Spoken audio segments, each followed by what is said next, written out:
आज बेटा अपन एक संक्रमण के बारे में डिस्कस कर लेते हैं।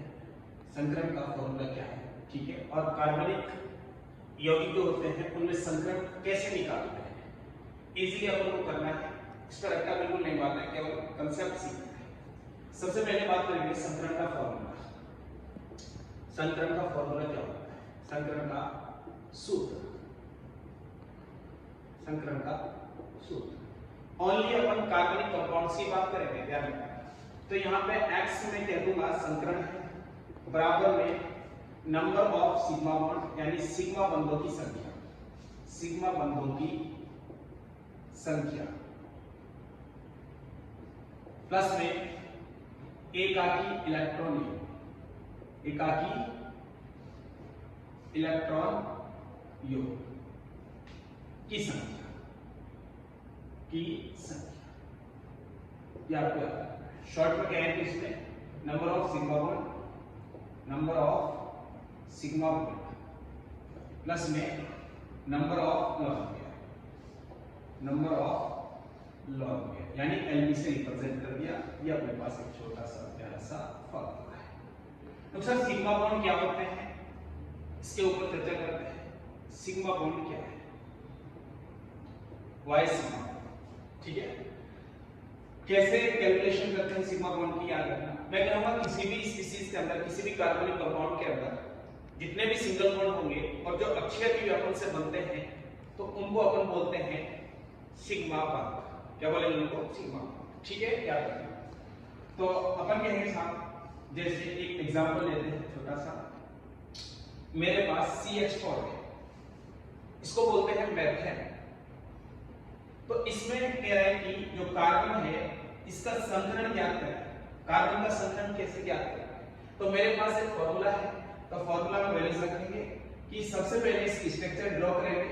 ये मेरे पास ये वाला मेथेन की स्ट्रक्चर, क्या हो गई? मेथेन की स्ट्रक्चर। अब मैं कहूंगा कि ये अपने पास जो ये बॉन्ड बने हैं इलेक्ट्रॉनों की साझेदारी से बने हैं, लेकिन अक्षय अतिव्यापन से बने हैं। इससे बने ये अक्षय अतिव्यापन से। तो ये बोलते हैं आपका सिग्मा बॉन्ड। तो ये भी क्या है? Sigma bond. ये भी क्या है? Sigma bond. ये भी क्या है? आपका सिग्मा बॉन्ड। तो मैंने कहा कि इस मीथेन के अंदर 4 सिग्मा बॉन्ड है, लेकिन हमने देखा कि कार्बन के पास कोई लोन पेयर नहीं है। और आपसे पूछा है कि जो कार्बन होता है इसका संकरण क्या है, तो सेंट्रल एटम का संकरण पूछ रहा है। तो मैं यहाँ पे फॉर्मूला अप्लाई कर दूंगा, x बराबर नंबर ऑफ सिग्मा बॉन्ड कितने हैं? 4 और प्लस में लॉन पेयर की संख्या कितनी है? 0। तो यहाँ पे x बराबर क्या हो जाएगा? 4। तो आपको यहाँ पे ये चीज भी याद रखना है कि जब संख्या 4 आ जाए वहां संकरण 8 बीच के आपको क्या लगाना है? sp3 लेकर चलना है। तो इसका मतलब ये हुआ एक कक्षक s का है और 3 कक्षक आपके p के भाग ले रहे हैं, तो इसलिए संकरण हो जाएगा sp3। तो ये भी आपको दिमाग में रखना है कि मेरे पास अगर संख्या 4 है, अगर संख्या 3 है, अगर संख्या 2 है, सिंपल सा आपको इतना ही याद रखना है। sp2 संकरण क्या है, कैसे निकालेंगे, sp3 कैसे निकालेंगे और sp कैसे निकालेंगे, और गणित में यही चलेगा। तो यहाँ पे मैं कहूंगा अगर मेरे पास संख्या 4 है तो वहां पे कहना है संकरण हो जाएगा sp3। अगर संख्या 3 है तो वहां संकरण हो जाएगा sp2। अगर अपने पास संख्या 2 है वहां हो जाएगा sp। इसका मतलब यहाँ पर 2 कक्षक भाग ले रहे हैं, एक s का और एक p का। कक्षक वे होते हैं जिनमें इलेक्ट्रॉन होते हैं, इलेक्ट्रॉन होते हैं, ठीक है। और दूसरा अपने पास यहाँ पे इसमें क्या है? एक s का कक्षक भाग ले रहा है और 2 p के कक्षक भाग ले रहे हैं। ऐसे ही अपने पास यहाँ पे sp3 में एक s का कक्षक भाग ले रहा है और 3 p कक्षक भाग ले रहे हैं। तो इस हिसाब से आपको देखना है। और सिंपल सा तरीका याद रखना, जब भी कार्बनिक कंपाउंड की बात करें आपको तो डायरेक्ट ये देखना है, अगर कार्बन कार्बन के मध्य डबल बॉन्ड आ रहा है और उस डबल बॉन्ड से कनेक्ट कार्बन की बात कर रहा है कि इस कार्बन का संकरण क्या होगा, तो याद रखना वहां पे sp2 लगाना है। क्या लगाना है वहां पे? sp। ये भी सिंपल सा तरीका है। अगर सिंगल बॉन्ड है तो क्या लगाओगे? sp3। अगर अपने पास यहाँ पे ट्रिपल बॉन्ड है तो संकरण लगाओगे आप sp। ये चीज याद रखना, ठीक है। तो ये चीज आपको दिमाग में रखना है। और एग्जांपल लेते हैं, यहाँ पे लेते हैं अमोनिया का। अमोनिया का सूत्र होता है बेटा NH3 और नाइट्रोजन के पास लोन पेयर होते हैं। तो अब मैं कहूंगा कि नाइट्रोजन का संकरण बताइए क्या है, नाइट्रोजन का संकरण बताइए क्या है, आपसे पूछ रहा है। तो फॉर्मूला सबसे पहले इसका स्ट्रक्चर देखेंगे, स्ट्रक्चर क्या है NH H और ये क्या हो जाएगा H और ये क्या होते हैं लोन पेयर, ये क्या होते हैं इसके लोन पेयर।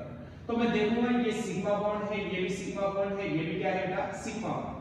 तो यहाँ पे x बराबर सिग्मा बॉन्ड की संख्या कितनी है 3 है, प्लस में लोन पेयर कितने हैं 1, यानी ये मान लेना ये लोन पेयर पूरा पूरा, ऐसा मत कर देना कि 2 इलेक्ट्रॉन है तो 2 लगाओ संख्या, लोन पेयर एक जोड़ा ग्रुप होता है, ठीक है ध्यान रखना। तो इसकी संख्या कितनी हो गई 1, तो यहाँ पे x बराबर टोटल संख्या कितनी है 4, तो इसका मतलब 4 कक्षक भाग ले, 4 कक्षक क्या ले रहे हैं भाग ले रहे हैं, 4 कक्षक भाग ले रहे हैं। तो इसका मतलब जब 4 कक्षक भाग लेंगे तो मैंने संख्या आपको यहाँ पे बता दी है, जब भी 4 कक्षक भाग लेंगे तो इसका संकलन क्या हो जाएगा x बराबर हो जाएगा sp3, क्या हो जाएगा sp3 संकलन हो जाएगा। बेटा अब H2O की बात करेंगे, H2O में जो ऑक्सीजन परमाणु होता है इसका संकलन क्या होगा, तो याद रखना सबसे पहले आपसे पूछ रहा है H2O में संकरण क्या है ऑक्सीजन परमाणु, क्योंकि ये केंद्रीय परमाणु है, ठीक है। तो यहाँ पे इसकी स्ट्रक्चर ड्रॉ करेंगे, ये H और ये क्या हो जाएगा H और ये हो जाएंगे लोन पेयर, क्या हो जाएंगे बेटा लोन पेयर। तो मैं कहूंगा ये तो है अपने पास सिग्मा बॉन्ड, क्या है ये सिग्मा बॉन्ड, और यहाँ पे मैं कहूंगा कि ये जो इलेक्ट्रॉन है ये है लोन पेयर, क्या है बेटा ये लोन पेयर। कितने लोन पेयर हैं 2, तो x बराबर सिग्मा बॉन्ड कितने हैं 2 प्लस लोन पेयर कितने हैं 2, तो टोटल संख्या कितनी 4, तो 4 है तो संकलन क्या हो जाएगा sp3, संकलन क्या हो जाएगा बेटा sp3, ये चीज याद रखना। तो फॉर्मूला बहुत काम का है, इससे अपन इनऑर्गेनिक कंपाउंड के भी संकलन ज्ञात कर सकते हैं और ज्यादातर अप्लाई करना है आपको ऑर्गेनिक कंपाउंड के अंदर, ठीक है, जहां कार्बन यूज होगा, ठीक है, ये चीज दिमाग में रखना है। आगे लेते हैं डबल बॉन्ड ट्रिपल बॉन्ड के लिए कैसे निकालेंगे संकरण, डबल बॉन्ड और ट्रिपल बॉन्ड के लिए कैसे अपन संकरण निकालेंगे, ठीक है, ये चीज याद रखना।